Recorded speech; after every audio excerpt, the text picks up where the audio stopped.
Estimados catequistas de la diócesis de Babahoyo, un saludo muy especial para todos ustedes, una vez más, día martes, y nos encontramos para este encuentro de formación. Vamos a iniciar y les voy a ir compartiendo algunas diapositivas para que podamos ir comentando.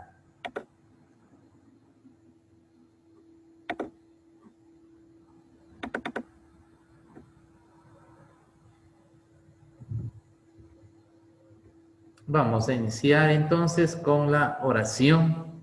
Estamos en este tiempo celebrando esta fiesta en honor a nuestra Madre Santísima, la Virgencita de la Merced. El próximo día, jueves 24 de septiembre, celebramos la fiesta en honor a nuestra patrona, la Virgencita de la Merced. Estos días hemos estado en rezo de la novena. Espero que las personas que hayan podido participar de esta novena lo hagan. No olvidemos que tanto de la iglesia de San José en Quevedo como de la iglesia catedral en Babahoyo se está realizando la novena y se está transmitiendo por esta misma página de Facebook, Diócesis de Babahoyo. Además, también se está compartiendo una novena pequeñita de 5 minutos con un pequeño tema de reflexión por cada día que también usted de pronto puede utilizar para rezar y hacer esta novena en honor a nuestra Madre Santísima. Bueno, ya que estamos entonces en estos días de novena, previo a la fiesta de la Virgencita de la Merced, les invito a que iniciemos este encuentro de formación con una oración a la Santísima. En el nombre del Padre, y del Hijo, y del Espíritu Santo. Amén. Virgen María de la Merced, bondadosa Madre de Dios, estrella resplandeciente del mar, luna purísima que recoge los rayos del sol de justicia y te nutres de ellos para reflejarlos de la mejor manera. Escucha, Madre, nuestros ruegos, tú que atendiste desde el cielo los tristes lamentos de los pobres cautivos que gemían sin consuelo en la dura opresión y rompiste las cadenas que los aprisionaban por medio de tu familia de redentores. Por tu ardiente caridad, por tus virginales entrañas en que se encarnó el Hijo de Dios para nuestro remedio, te pedimos, Madre querida, que rompa las cadenas de nuestro pecado para que libres de ellas podamos conformarnos con tu Hijo, el Señor Jesús. Amén. Iniciamos este encuentro de formación con un pequeño repaso de la clase pasada, contestando las preguntas que se dejó como tarea.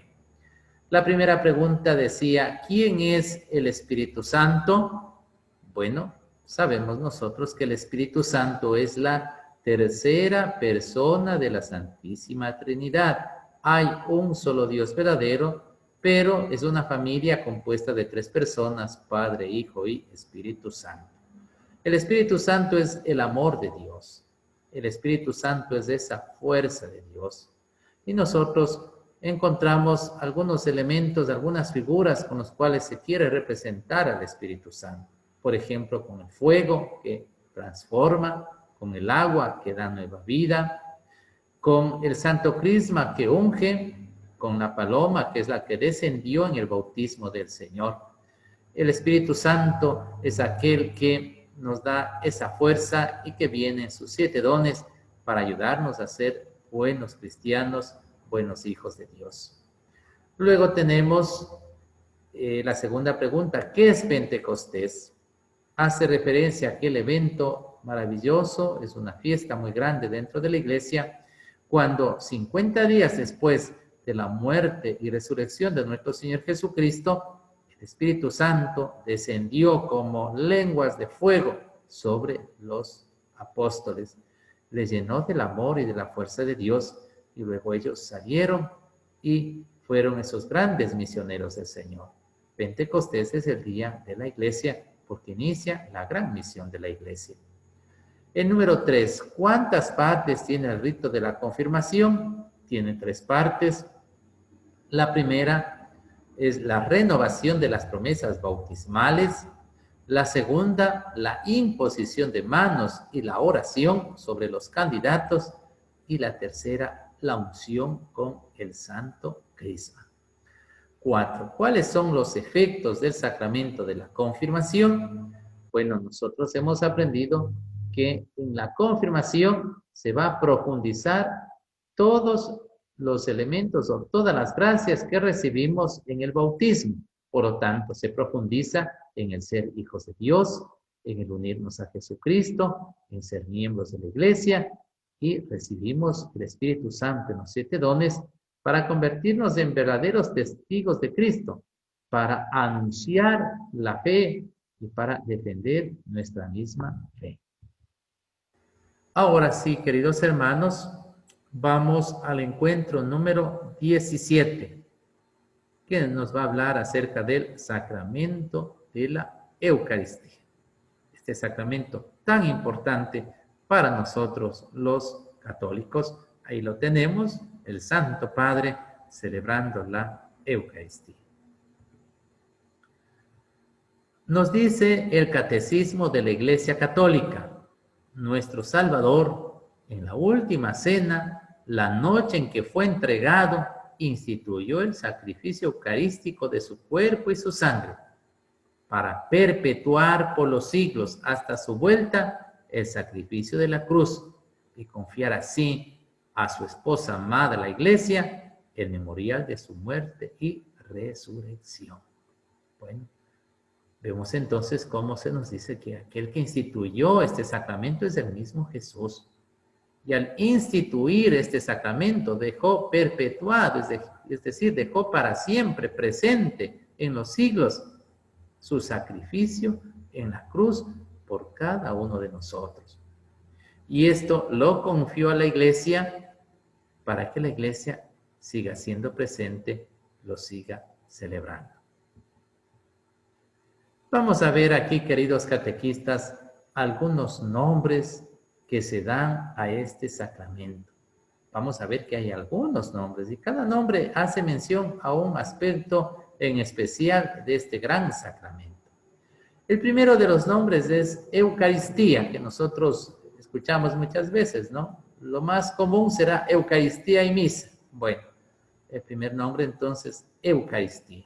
Viene de la palabra griega Eucharistein, que significa acción de gracias. Jesús en la última cena dio gracias a Dios y luego tomó el pan y el vino y lo dio a sus discípulos. Jesús en la última cena da gracias a Dios.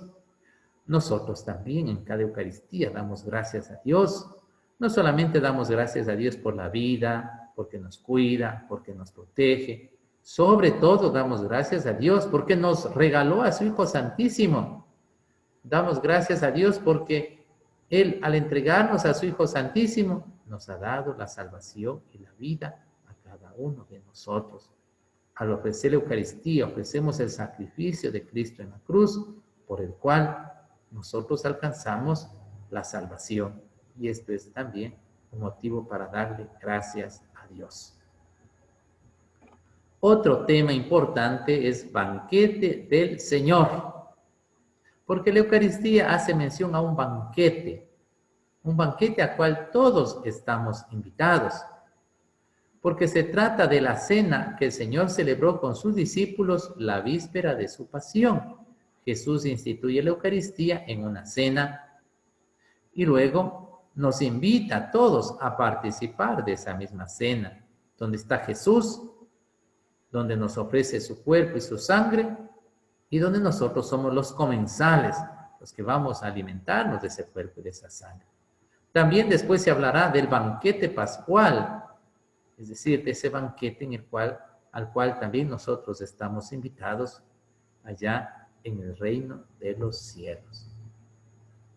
La fracción del pan. Porque este rito propio del banquete judío fue utilizado por Jesús cuando bendecía y distribuía el pan como cabeza de familia. Todos los que comen de este único pan entran en comunión con Él y forman un solo cuerpo en Él. Miren, la costumbre de los judíos, y no solamente la costumbre de los judíos, en nuestras mismas familias, el papá, la mamá, reparte el pan, distribuye el pan para que todos sus hijos se alimenten. Claro, para distribuir el pan hay que partir el pan. Entonces, eso lo hizo Jesús en la última cena y lo hace en cada Eucaristía.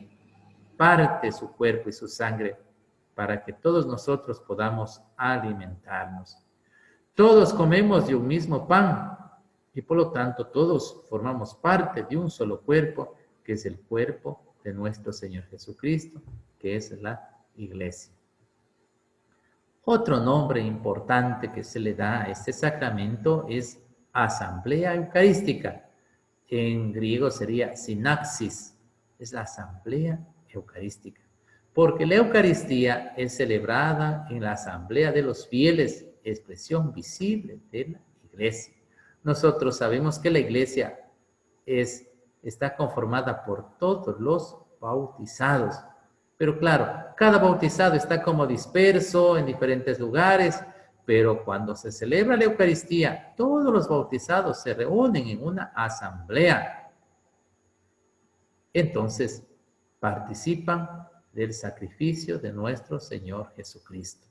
Por lo tanto, Eucaristía es asamblea porque en Eucaristía se reúnen todos los bautizados, se reúnen en la asamblea para unirse con Jesús, para participar y hacer presente su presencia en las especies del pan y del vino. La Iglesia en la Eucaristía entonces se hace visible, se hace presente. Otro signo, otro nombre con el que se conoce a la Eucaristía es memorial de la pasión y de la resurrección del Señor. Jesús, luego de instituir la Eucaristía en la última cena, mandó a sus discípulos, hagan esto en conmemoración mía. Jesús instituye la Eucaristía, pero no quiere que esa Eucaristía se realice solo ese momento y nada más, sino que manda a sus discípulos para que esta Eucaristía se la haga presente, se la haga memoria siempre, de tal forma que siempre Jesús puede estar presente en medio de nosotros. Y es ese Jesús que se entregó en la cruz, ese Jesús que dio su cuerpo en la cruz, que entregó su cuerpo y derramó su sangre, es el que se hace presente en la Eucaristía. Por eso la Eucaristía es memorial de la pasión y de la resurrección de nuestro Señor Jesucristo.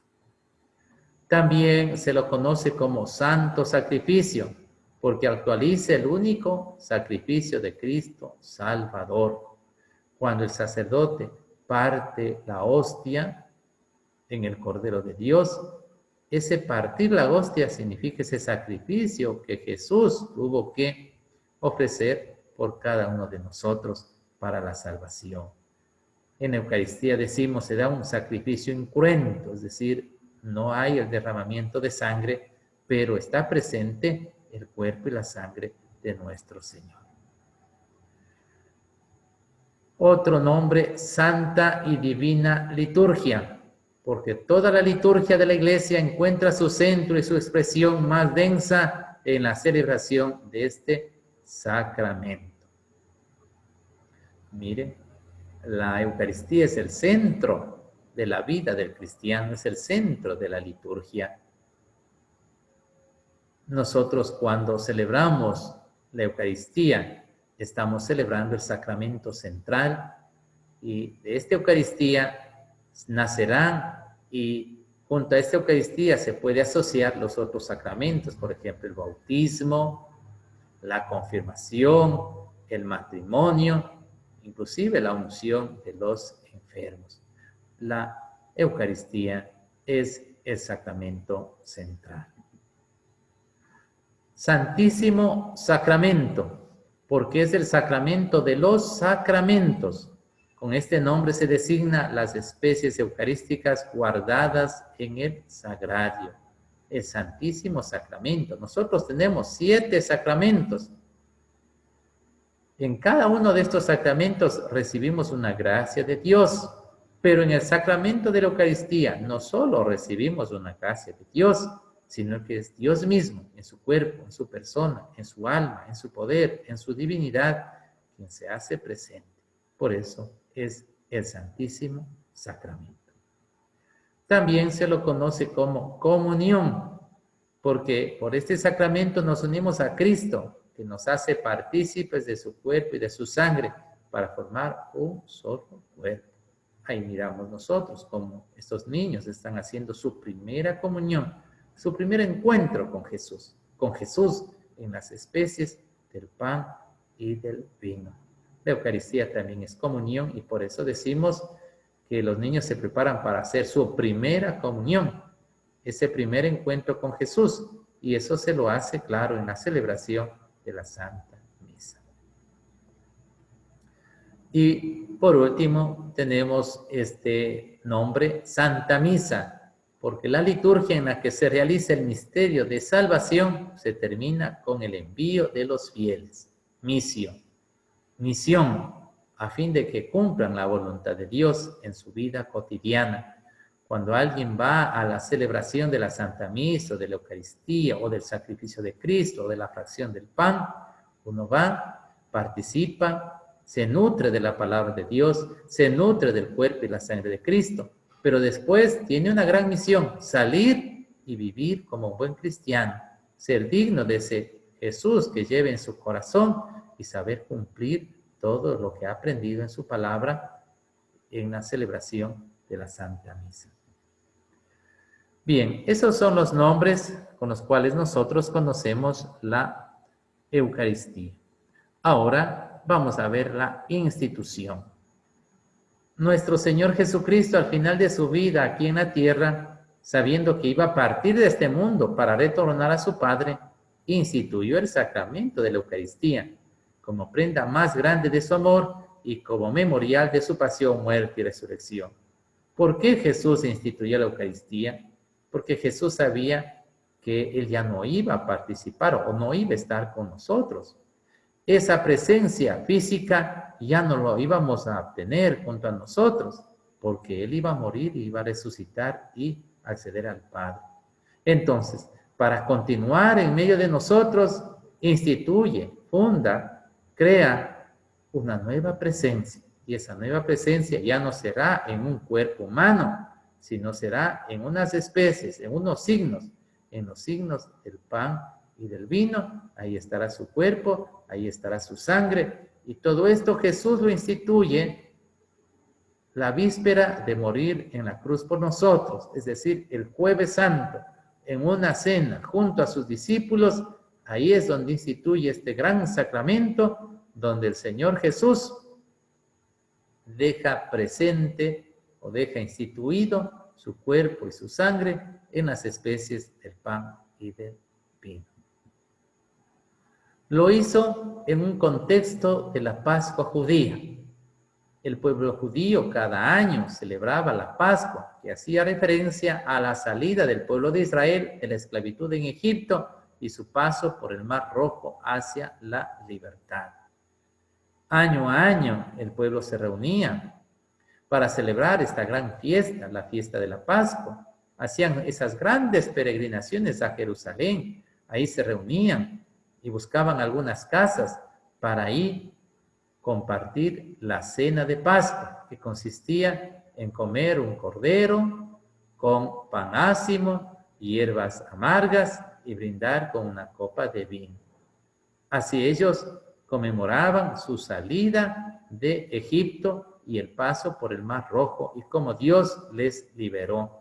Jesús fue a celebrar esta misma fiesta, esta misma comida con sus discípulos, pero sobre esta comida Jesús instituye algo más grande, una nueva comida, un nuevo motivo de celebración, y es que el Señor va a dar la vida, va a morir y a resucitar por cada uno de nosotros, y que va a dejar perpetuado, va a dejar presente ese acto de amor en las especies del pan y del vino. De este acontecimiento nos da testimonio los 3 evangelios sinópticos y San Pablo. Tenemos los evangelios sinópticos, Mateo, Marcos y Lucas. En estos evangelios nosotros tenemos la institución de la Eucaristía junto a la primera carta del apóstol San Pablo a los Corintios. Y vamos a ver uno de estos textos, Mateo capítulo 26, versículo del 26 al 28. Mientras comían, Jesús tomó pan, pronunció la bendición, lo partió y lo dio a sus discípulos diciendo, tomen y coman, esto es mi cuerpo. Después tomó una copa, dio gracias y se la pasó diciendo, beban todos de ella, esto es mi sangre, la sangre de alianza que es derramada por muchos para el perdón de sus pecados. Todas las veces que la beban, háganlo en memoria mía. Miren, queridos catequistas, estas palabras son fundamentales, palabras y acciones de la última cena. Tomó pan, pronunció la bendición, lo partió y lo dio a sus discípulos. Miren, tomó el pan, pronunció la bendición, lo partió, lo dio a sus discípulos y les dijo, tomen y coman todos de él, esto es mi cuerpo. Luego tomando el vino dijo, beban todos de ella, esto es mi sangre. Y después dijo, hagan esto en memoria mía. Y esto es lo que hacemos nosotros en la celebración de la Santa Misa. Hagan esto en conmemoración mía, lo dijo a sus discípulos, y sus discípulos, por mandato de Jesús, realizan los mismos gestos y las mismas acciones de Jesús. Cuando nosotros vamos a la misa, vemos cómo el sacerdote en un altar pone una patena con una hostia, que es el pan, un cáliz con vino, con un poco de agua, y después pronuncia las mismas palabras de Jesús, los mismos gestos, las mismas acciones. ¿Para qué? Para que el Señor se haga presente, para que ese vino se convierta en su sangre, para que ese pan se convierta en su cuerpo. Tomen y coman todos de él, este es mi cuerpo, dirá el sacerdote. Beban todos de él, esto es mi sangre, dirá el sacerdote. Y en ese momento, por la gracia de Dios, el cuerpo y la sangre de Cristo se harán presentes en las especies del pan y del vino. Nos dice San Juan en el capítulo 13, hace referencia a esta última cena y complementa este acontecimiento con el pasaje del lavatorio de los pies y la mención del mandamiento del amor. San Juan ya no vuelve a contarnos la última cena, sino lo que ocurrió después de la última cena. Es decir, que Jesús se puso una toalla en su cintura y después comenzó a lavar a sus discípulos los pies. Y después les dijo, si yo que soy su maestro les he lavado a ustedes, que son mis discípulos, los pies, ahora lávense ustedes los unos a los otros. Después les dejará el mandamiento del amor, ámense los unos a los otros como yo los he amado. Jesús nos ha amado tanto que dio su vida en la cruz por cada uno. En el mismo Evangelio de San Juan, en el capítulo 6, encontramos el discurso del pan de vida. Miren lo que dice San Juan. Yo soy, dice Jesús en el Evangelio de San Juan, yo soy el pan vivo que ha bajado del cielo. Es decir, Jesús se compara con un pan. El que coma de este pan vivirá para siempre. Este pan es para la vida eterna, para la salvación. El pan que yo daré es mi carne y lo daré para la vida del mundo. Miren, es claro que Jesús dice que ese pan que el Señor va a dar para que el mundo tenga vida va a ser su misma carne, su mismo cuerpo. Mi carne es verdadera comida y mi sangre es verdadera bebida. Miren, Jesús no habla de simples comparaciones, Jesús habla de algo real. Dice que su cuerpo va a ser verdadera comida, que su carne va a ser verdadera bebida. Y el que coma de mi cuerpo y beba de mi sangre permanecerá en mí y yo en él. Y por eso después, en la última cena, va a instituir la Eucaristía y va a dejar su cuerpo y su sangre en las especies del pan y del vino. ¿Para qué? Para que su cuerpo y su sangre sea verdadera comida, sea verdadera bebida, y para que nosotros podamos comerles y para que podamos tener vida, una verdadera vida y vida en abundancia. Al inicio de la Iglesia, desde el comienzo, fue fiel, la Iglesia fue fiel a la orden del Señor. de la iglesia de Jerusalén se dice: acudían asiduamente a la enseñanza de los apóstoles, fieles a la comunión fraterna, a la fracción del pan y a las oraciones. Acudían al templo de todos los días con perseverancia y con un mismo espíritu. Partían el pan por las casas y tomaban el alimento con alegría y con sencillez de corazón. Mire, el testimonio de las primeras comunidades que hacían lo que Jesús mandó: hagan esto en conmemoración mía. Las primeras comunidades se reunían, dice, para vivir la fraternidad, pero también para la fracción del pan, también para escuchar las enseñanzas de los apóstoles. Entonces estaban cumpliendo lo que Jesús les había mandado. Estaban celebrando la Eucaristía para que el Señor se haga presente en medio de ellos.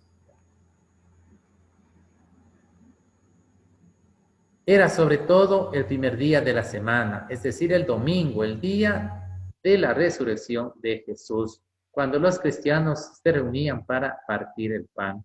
No nos olvidemos que uno de los nombres de la Eucaristía es partir el pan o fracción del pan. Se reunían el primer día de la semana. ¿Cuál es el primer día de la semana? Es el día domingo. ¿Cuál es el último día de la semana? El día sábado, porque sábado viene de sabbat, que es descanso. En el libro del Génesis dice que el último día de la semana Dios descansó, es decir, el día sábado. El siguiente día, el primer día, es el día domingo. Ahora, claro, hay una controversia con nuestros hermanos protestantes. Ellos dicen que el día de Dios y el día en que hay que descansar es el día sábado, porque el día sábado es el día en el que el Señor descansó. Sin embargo, nosotros decimos, sí, eso fue en el Antiguo Testamento, pero en el Nuevo Testamento Jesús, el Hijo de Dios, vino a recrear este mundo, a liberarnos del pecado, a hacernos nuevas criaturas. Y Él, para hacer todo esto, murió y resucitó. Y resucitando nos dio una nueva vida a todos. Ese día grande en el cual Jesús venció a la muerte, es el día domingo. Y es el día del Señor, y es el día en que nosotros, como católicos, cristianos, lo entregamos a Dios, lo consagramos a Dios y rendimos el culto al Señor. Esto entonces lo tenemos desde los primeros cristianos, como hoy nos dice los Hechos de los Apóstoles, capítulo 20, versículo 7. El primer día de la semana, los cristianos se reunían para partir el pan. Desde entonces hasta nuestros días, la celebración de la Eucaristía se ha perpetuado, de suerte que hoy la encontramos por todas partes en la iglesia, con la misma estructura fundamental. Sigue siendo el centro de la vida de la iglesia. La misma estructura que los primeros cristianos. Nosotros también nos reunimos para escuchar las enseñanzas de los apóstoles y también para la fracción del pan.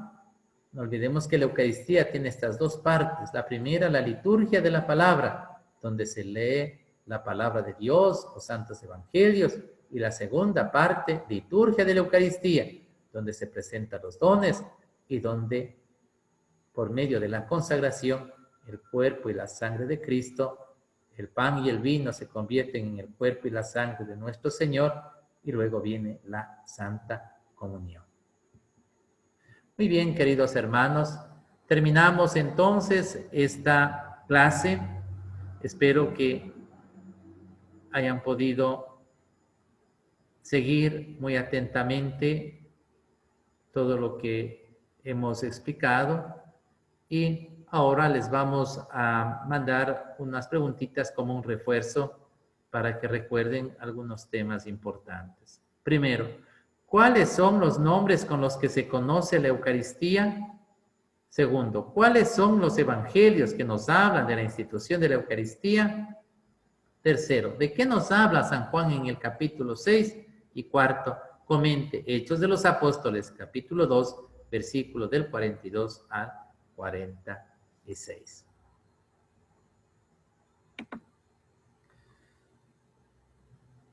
Queridos catequistas, les agradezco mucho por su atención. Ojalá puedan el próximo jueves participar, sea vía Facebook o si no mejor, participar en la misma iglesia de la fiesta en honor a nuestra Madre Santísima, la Virgencita de la Merced. Nos seguiremos viendo, espero que se encuentren bien y sobre todo no se olviden, den buen testimonio, sean esos verdaderos católicos que defienden la fe y que sobre todo también se encargan de transmitirla a las demás personas. Una buena tarde para todos.